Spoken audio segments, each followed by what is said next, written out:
Hey folks, have you ever noticed how difficult it seems these days to have a genuine conversation with another person and to have them listen to your perspective?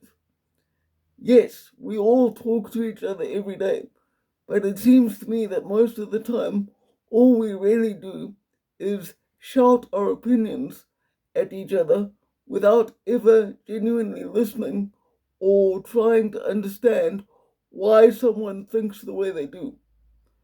I think that part of the reason for this is that a kind of activist culture has permeated global culture almost entirely, and it's come with a set of written and unwritten rules about what you can and can't say about a whole variety of subjects.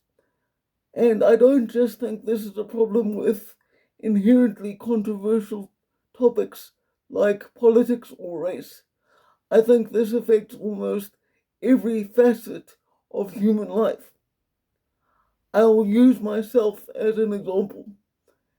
If you've seen any of my videos before, then you will know that I was born with a severe neuromuscular disability known as quadriplegic cerebral palsy. And disability is one of those topics where a whole bunch of rules about what is considered proper and what isn't with regard to how you describe it. These rules have popped up and increased at an alarming rate over the years. For example, as someone with a disability, if you come and you ask me a question about my condition, you are not supposed to call me a disabled person. The activists stress that you must say person with a disability. You're not allowed to say that I suffer from cerebral palsy. You have to say that I live with it. You're not allowed to ask questions that may seem insensitive, and you are supposed to be constantly apologetic if you say something that breaks one of these rules.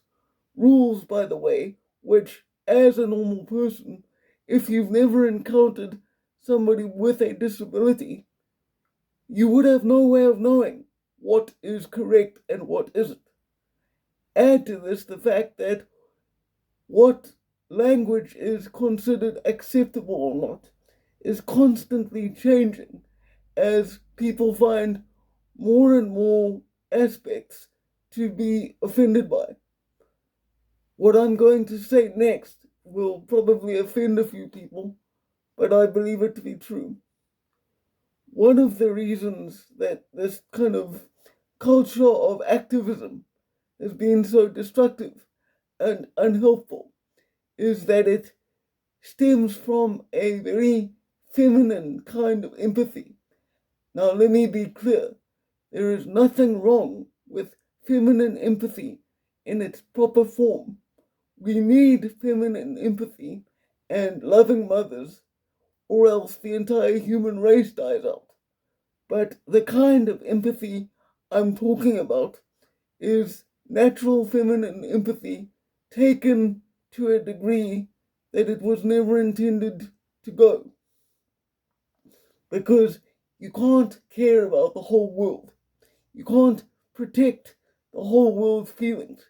You can't ever stop anyone from being potentially offended by something.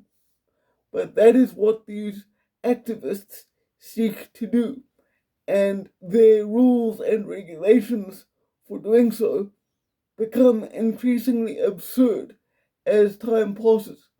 So, in effect, what I have experienced, and I'm talking personally here, is that someone who just met me will have questions about why I am the way I am, or why my body moves oddly, or why I have to use a wheelchair all the time.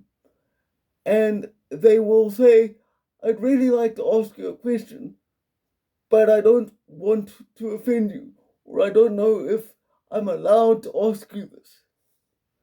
Worse than that is that for all the people who tell me that they are afraid to offend me, I have to wonder how many people just didn't talk to me at all because they were too afraid to get into an uncomfortable situation or say the wrong thing.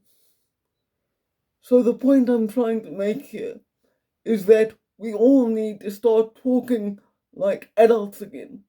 We need to accept that there are many aspects of life that are difficult, unpleasant, and painful, but that we can't fix those things by simply softening language or pretending that bad things aren't as bad as they are.